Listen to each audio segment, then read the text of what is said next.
Hello friends, today we'll talk about a very important segment of general exceptions. That segment relates to private defense. Sections 96 to 106 of the IPC. They deal with private defense. We have heard or we have spoken and we have discussed previously in my earlier lectures about consent, about people acting under the color of law, about people acting when inebriated, intoxicated, consent given by a child, grown up, etc., consent to do greater harm or less harm, consent in a boxing match, and so on and so forth. But these sections from 96 to 106 deal with a very fundamental area of law, private defense. If somebody's body, person, mine or the person next to me or near me is attacked physically, then I have a right to defend myself or the person next to me. Right? Similarly, if my property, my house is attacked, or if somebody holds a knife to my throat and tries to snatch my watch and is about to kill me if he's snatching my watch, I have a right to private defense. If somebody breaks into my house, a robber, a thief, a dacoit, I have a right to defend my property. So private defense, an extremely important segment of the general exceptions. This is what we are going to look at today. So the general principle is nothing is an offense which is done by way of private defense. If you are defending yourself against an attack, then whatever you are doing is not an offense, it is completely justified. As the cartoon will show, that gentleman is about to ready to take out his guns and shoot somebody or something. So what does justice say? That, my friend, if you are going to take out your guns and shoot somebody, you are a hoodlum. Then if you are shot in turn by somebody, that would be self-defense. So and it shows that that is justice. So this cartoon brings out very clearly what private defense really means. But it is not a sweeping thing. It is not that if somebody is going to give me a small poke here, I am going to take my gun and shoot him, saying, sir, I was acting in private defense. No. As we go through this segment, this section of general exceptions, you will see that the right to private defense of body or property is qualified. It is subject to certain conditions. Right? If somebody throws a small stone at me, I cannot take my gun and kill him. So, but as a general principle, if I am acting by way of private defense of body or property, I am not committing an offense. Okay. Now, every person has a right subject to restrictions contained in section 99. We'll come to section 99 presently. That is basically, if let me put it this way, if a police wala is arresting you, should you kick him? Understand? So we'll clarify. To forget 99, we'll come to that. But otherwise, every person has a right to protect his body or the body of anybody else against any offense which is affecting the human body. If somebody is hitting me or my friend with a lathi on the head, I have a right to take another lathi or whatever is available and hit back to defend myself. Or by property, which may be movable or immovable. I gave you the example of my watch. Right? So property, whether immovable or movable, belonging to himself, suppose it belongs to me or to any other person, against any act which involves theft, robbery, mischief, or criminal trespass. If it comes under the IPC definitions of these offenses, so I made out a small, memory aid. The RMCT, you see it at the bottom of the screen, right here. THE stands for theft, R stands for robbery, M stands for mischief, and CT stands for criminal trespass. If persons have broken into my house or are trying to steal my purse, I have a right to defend my purse or defend the belongings in my house. If they come armed to commit a theft and they are robbers, and if they are committing a robbery, I can use arms, I can use whatever means of defense I have to save my property. If they are doing mischief, they are trying to set my house on fire, they are trying to burn down my motorcycle, I have a right to prevent that mischief, to stop that mischief by using my own violence against that. Criminal trespass. They get into my house, into the compound with the intention of, number one, they trespass, they enter the boundaries of my house without my permission or authorization, nor are they normal visitors. The intent, they come in to commit an offense.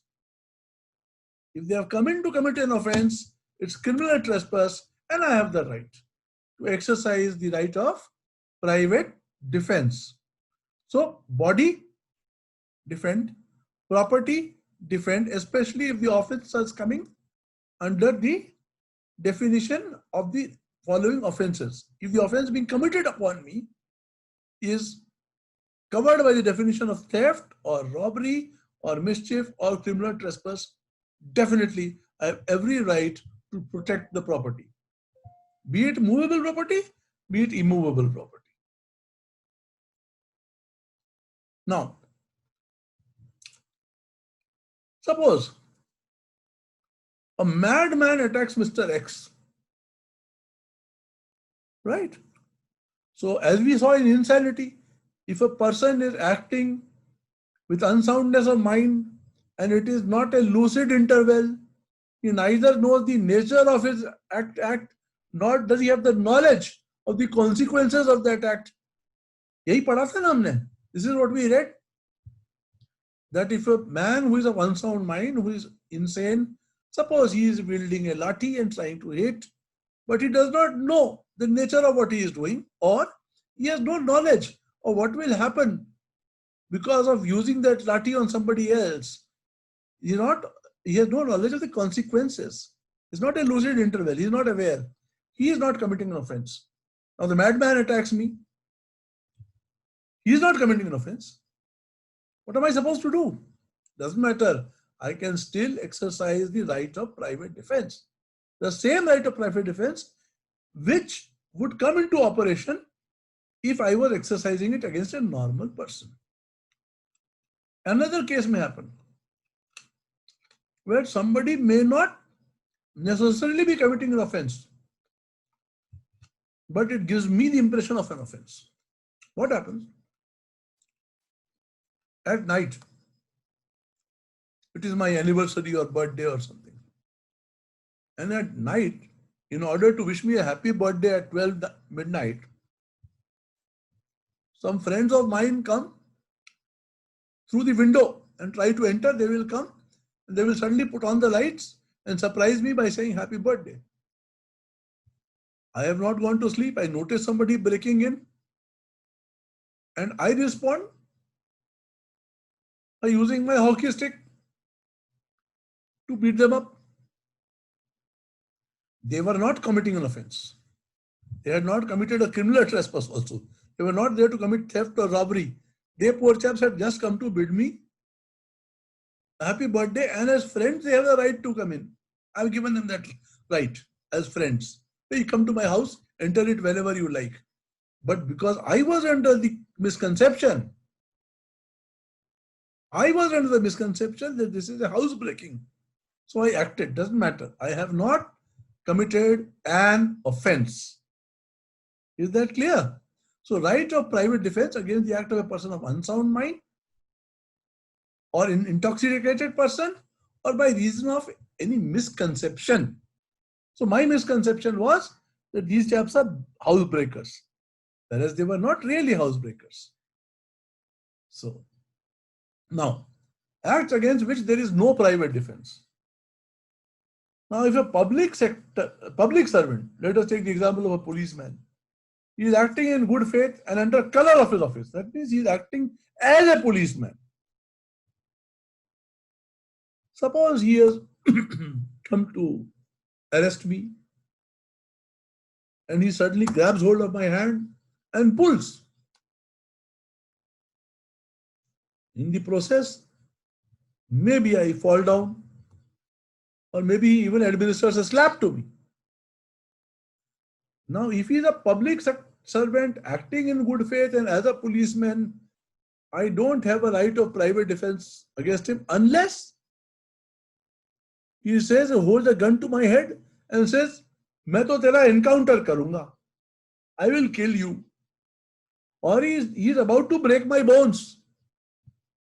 Then in order to save my life and limb, he is going to break my bones, I can act in private defense. Otherwise, when a public servant is acting in good faith and as a public servant, even if that action is not totally justifiable in law, he has come to arrest me, but I am not the person he had to arrest. It's a mistake of fact. He had to arrest Mr. X, but unfortunately he thought I am Mr. X. He catches hold of my hand and he pulls me and maybe gives me a slap. Doesn't matter. Even if it is not justifiable by law arresting me, I still cannot exercise the right of private defense against a policeman unless I apprehend that I am about to be either killed or grievously hurt. My bones are going to be broken, or my teeth are going to be shattered, or I am going to be so injured that I will not be able to move around for 30 days or some such thing, right? The same thing applies if somebody is acting under the direction of a public servant. So if a judge or a superintendent of police or a district magistrate, if a district magistrate sends his gumashta to seize some property, or a judge sends a bailiff to seize some property from my house, so that bailiff is a public servant. He is acting in good faith and under color of his office as bailiff because he has been directed by the court. Now it so happens that maybe he has entered the wrong house and he has picked up, say, a scooter lying in front of him, saying कि भाई ये seizure हो रहा है. I am seizing this as per the orders of the court. I cannot act against that bailiff using the right of private defense, right?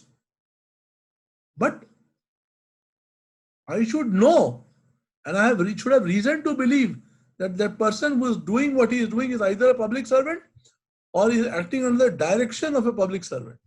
Now, if a policeman comes in mufti and he does not tell me even that he is a police, and I don't know him from previously, I have no idea, and suddenly he starts pulling at my hand or gives me a slap or something. Now I neither know nor do I have reason to believe that this guy is a policeman. So when he slaps me, I slap him back. Fine. How was I to know? What reason could I have to believe that this guy is a policeman and not a bloody chore? Right?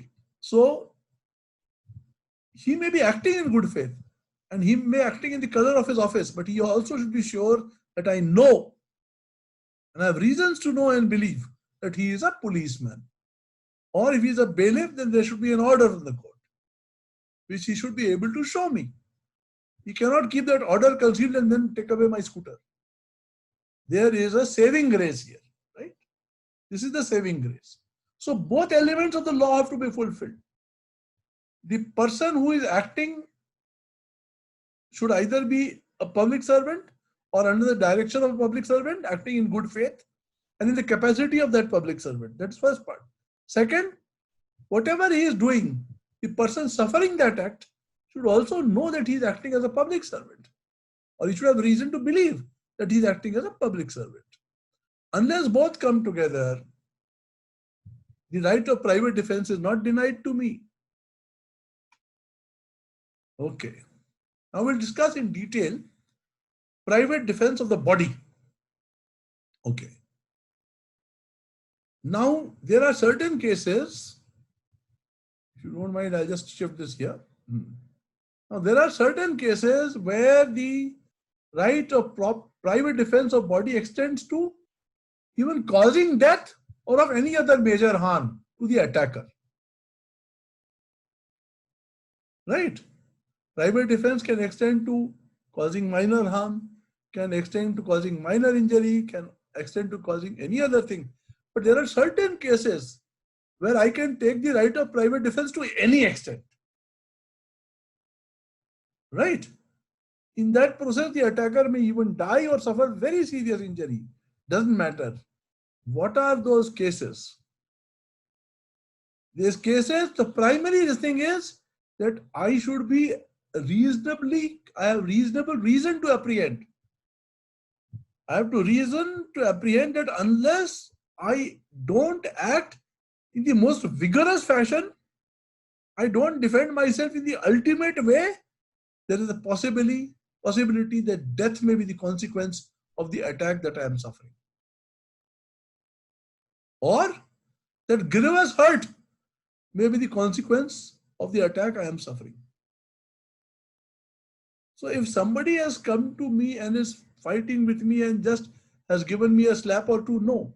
But if that person is supposed to caught hold of my throat and is trying to strangle me, I have a reasonable cause to apprehend that if he carries on like this, I will die. Or he has taken a huge hockey stick and is hitting me repeatedly on the hand. A reasonable cause to apprehend that I will suffer grievous injury. Right? Or there is a possibility that the person, the attacker, which is trying to commit a rape. Second ground. Or that the attacker has the intention of gratifying unnatural lust. Right? Or the attacker wants to kidnap or abduct somebody. Remove that person from my lawful possession, or simply abduct him. Or finally, the attacker may be putting me behind some closed doors and locking them jali-shali, steel and iron girders, and in some remote area. I have no hope of being able to get out and tell the authorities, Bhaiya, mere ko bachao. I cannot even get the information to the authorities to get myself relieved. I know that if I remain there in confinement, I'll probably die of starvation. I can do anything, including causing death or grievous hurt or any other harm, to escape or to deny the attacker the opportunity to put me in that kind of captivity. So I have made a short memory aid. What are the grounds when the right of private defense of the body extends to causing death? Drug-KC, where D stands to the danger of causing death. Or R stands for the apprehension that rape would ensue. U stands for the apprehension of unnatural lust. G stands for the apprehension of grievous hurt. K stands for the apprehension of kidnapping or abduction. And C stands for wrongful confinement, from where there is no hope of escaping and getting the help of the authorities or conveying the information to the authorities who can then come and liberate me. Drug-KC. It is just a memory aid. I mean, you can make your own memory aid. It is not necessary that you should follow this only. Some people do it in Hindi, some people do it in some other way. Some people try to put in names of films which they can remember. To each his individual genius. Whatever suits you best is the memory aid that you use for your examinations. I've just put it in here as an additional example. So is that clear?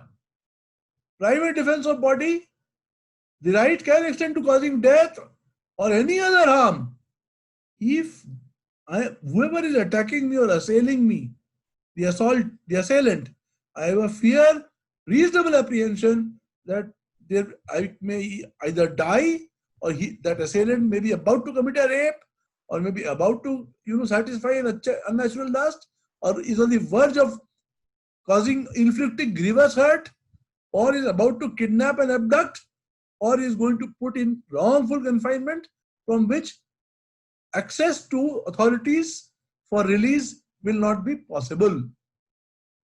Right? So we go on.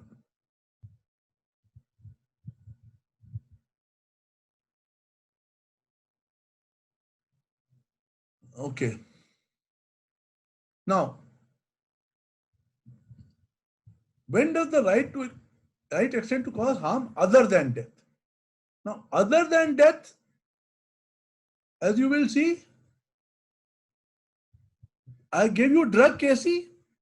If other than that, the nature of the assault is not such which causes apprehension of death, grievous hurt, rape, satisfaction of unnatural lust, kidnapping or abduction, or wrongful confinement, if these elements are not met, but there is some other offense,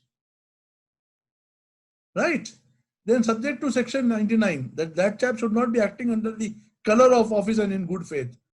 Leaving alone that, I can exercise private defense to the extent that I do not cause the death of the assailant. Right? So you can cause harm other than death if the reasonable apprehension is not that the assailant is about to cause death, or about to commit a rape, or about to satisfy an unnatural lust, or about to inflict a grievous injury, or about to kidnap or abduct, or about to place in unlawful confinement from which it would be impossible to get away. Unless these things are there is no authority that I have to cause death by way of private defense. I can definitely cause other harm. So if somebody is repeatedly kicking me, I can kick him back, but I cannot kill him. Right? Then, when does it start? The right starts as soon as the apprehension or danger to the body arises, and continues as long as that apprehension continues. Okay. So if somebody has aimed a gun at me, and I take a gun and point at him, and then suddenly he turns away, throws guns and walks away, the apprehension no longer continues. I can't shoot him in the back. I cannot shoot him in the back. Somebody comes in as a housebreaker, and I deliver a kick to him, and he runs away. Once he starts running away, I should not be chasing him and then killing him or breaking his bones. So the right to private defense will commence as soon as the reasonable apprehension of danger to the body arises from an attempt to commit that offense, even if the offense has not been committed. I just see somebody raising a gun. My right arises. But he immediately lowers the gun. My right terminates. It continues as long as such apprehension of danger to the body continues. Danger ends, apprehension ends. Sorry, after that, you cannot act in private defense. Your right of private defense ends with that at that stage. Now we come to private defense of property. We have done the body. We have already studied where we can even cause death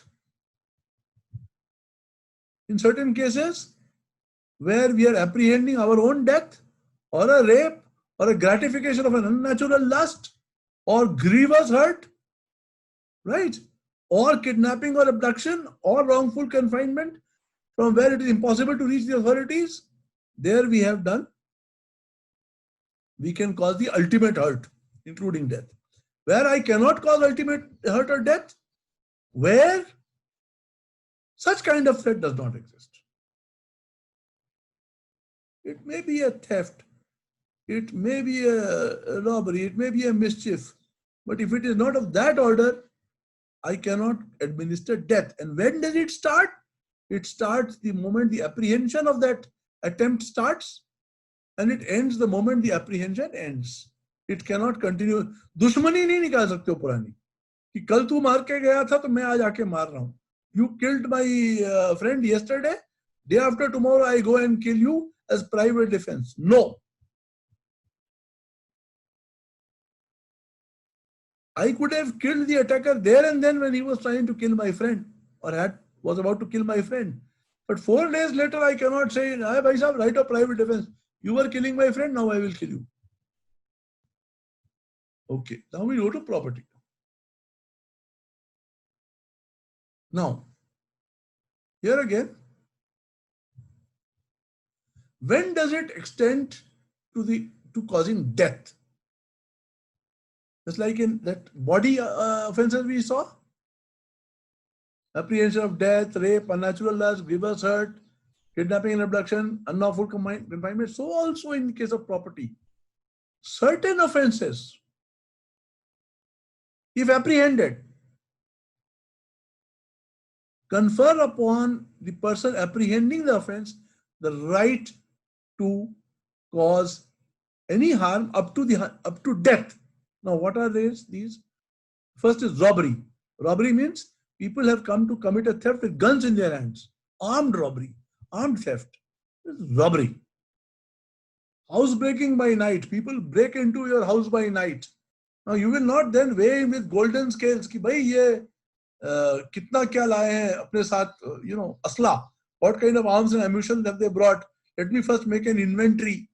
Let me first ask them, bhai, are you about to remove all my property, or are you just housebreaking, having khana from my fridge and leaving? No. When there is a housebreaking, I have a right of private defense to defend my property and to administer whatever harm I do, going to the extent of causing death. Now, if there is a mischief by fire, where a building or a tent or a vessel is used for as a home or for custody of property. For example, somebody sets fire to a boat, houseboat, in which certain people are staying. So the houseboat may be burnt, even if the people are out, everything may be lost. A tent may be set on fire, or a building may be set on fire. Now, if such a fire has been set deliberately by an arsonist, so it may kill the people residing inside, or it may finish off the property. The right to private defense extending to causing death exists. Also, in the case of theft, mischief or house trespass during the daytime, under such circumstances, where there is an apprehension कि ठीक है तो theft, it is only mischief. It appears that he just intends to break all my windows. Or house trespass, okay, people have come in, jumped the boundary by daytime, but if the apprehension is that they have come brandishing guns, they are brandishing swords, they are uttering cries of death to so and so, there is a reasonable cause that death or grievous hurt will occur if I do not exercise the right of private defense. So in that case also, though it is not robbery, though it is not housebreaking by night, though it is not mischief by fire, however, the method by which the theft, mischief or house trespass is being committed gives me the apprehension that I might die at their hands or I may be grievously injured. In which case, again, I have the right to private defense to the extent of causing death of the attackers or causing them grievous injury. Here also I made a small memory aid, which you may or may not like. I have written Robert mischievously set fire after housebreaking by night and house trespass to commit mischievous theft. So Robert is robbery. Mischievously set fire is mischief by fire on a building or a tent or a vessel which houses people or is property. After housebreaking by night, that is obvious. There should be no doubt about that. And house trespass, to commit mischievous theft, that is house trespass, mischief and theft. But these last three are only when house trespass, mischief and theft are only when the apprehension caused is the trespassers or the mischief causers or the thieves can cause my death. Then only I can exercise the right to causing death of the mischief mongers or the trespassers or the thieves. Is that okay? Right. Now,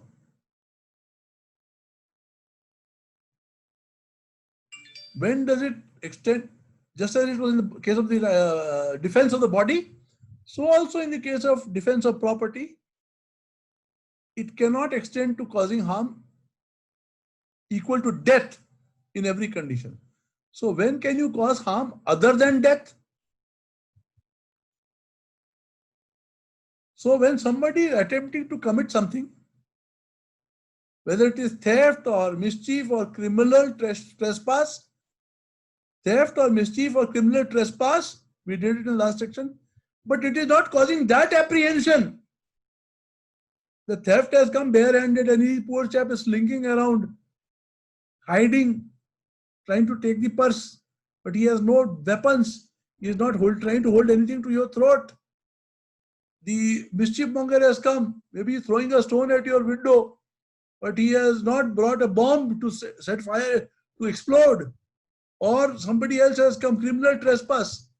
It is right, somebody has jumped the boundary to pluck the guava fruit from the trees in your garden. In none of these actions are you apprehending death. So you cannot cause death. You can cause other harm. In chasing away the guava thief, you may give him a blow or two.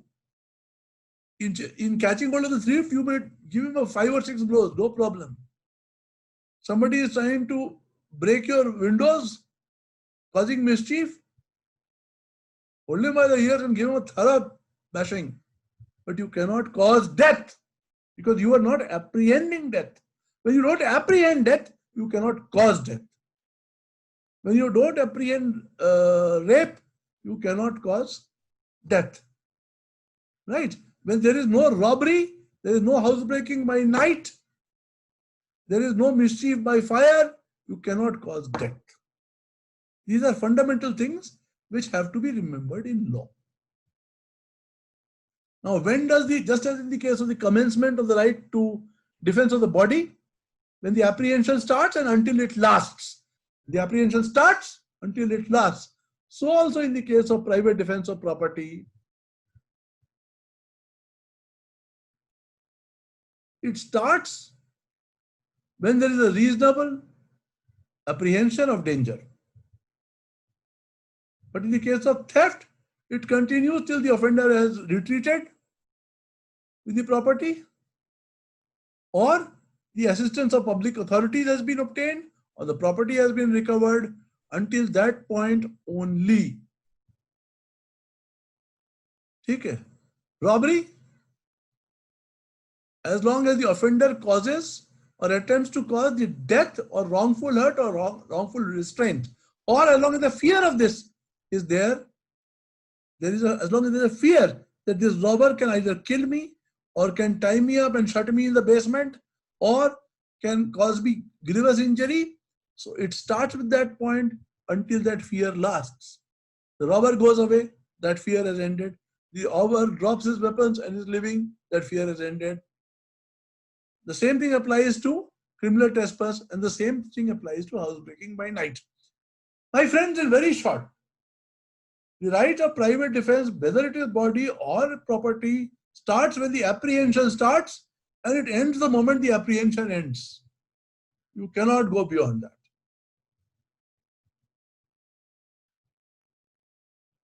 Now, sometimes it may happen, friends, that you are engaging in private defense and causing harm, but there is a risk that even innocents will suffer. What happens? A very good illustration has been given by the IP. IPC. Very good illustration. That A is attacked by a mob, and then mob is about to kill him. It's a really lynch mob. Now, if it is a lynch mob, how can A defend himself? He probably has to take out his gun and shoot. Pointing it at the mob is coming in with farsa and kudal and talwar and chaku and gandasa and God knows what else. Right? Coming to him with swords and knives and axes and hacking material and God knows what else. They are all running at him. If he does not draw his gun and shoot at the mob, he will 100% die. He shoots. But what happens in the mob, there is a risk that certain children are also running towards him with the mob to see the tamasha. He knows that if he fires, some children may also get hurt. And he fires. Is that an offense? No. He has acted in private defense. He had no option but to fire. Otherwise, he would have lost his life.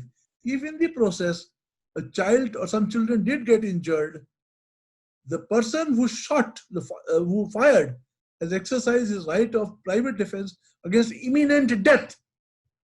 And so, he is not to blame. All of this, friends, all of these principles have been beautifully enumerated in a Supreme Court judgment. Darshan Singh versus State of Punjab. It's a 2010 judgment in which the Supreme Court laid down 10 principles in regard to private defense. 10 principles. If we only know these 10 principles, then the entire portion from 96 to 106 is covered. So these 10 principles, my friend, are very important. They cover the entire gamut of the right to private defense in a very succinct and a very clear form. First of all, the court said self-preservation is a basic human instinct, and it is recognized by criminal jurisprudence in civilized countries everywhere. So everywhere it is recognized as a right within limits, within certain limits. So that's the premise, that private defense is a right, and it is recognized as such, subject to reasonable limits. Now, the limits and the various aspects of private defense. Now, it is available to only such a person who is suddenly confronted with the possibility of impending danger. Khatra sar pe hai, ya khatra aa gaya hai. Number one, and it should not be created by himself. It should not be like this, that I pick a fight with somebody and I am beating him black and blue, and he then takes out a hockey stick and then I say, now I will kill you. No. That fight, that violence is my creation. I cannot benefit from my own creation and say it is my right of private defense. Just as in law, you cannot benefit from your own fraud. So also, you cannot benefit from the right of private defense by causing the apprehension.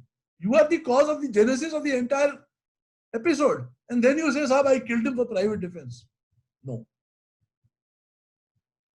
Now, when does the right of private defense actually come into operation? The court said, even if there is a mere reasonable apprehension, reasonable, it should be grounded on some clear-cut reasons. Even if there are not too many reasons, it is only a mere apprehension, but it should be reasoned. See, if somebody is running towards me saying, "Main tujhe maar dalunga," with a gun in hand, it's a very reasonable apprehension that is precisely what he will do. If a person is tugging at the sari of a lady with the intention of disrobing her, the reasonable impression is that he intends to rape the lady, right? So reasonable impression is enough to put the right of self-defense into operation. You don't have to wait until the actual commission of the offense. Ki bhai rape kar lena do, let the rape be done, then I'll shoot him. No. The right begins with the apprehension. Right? So even if the person who has exercised the right of private defense has apprehended, and it is likely to be committed.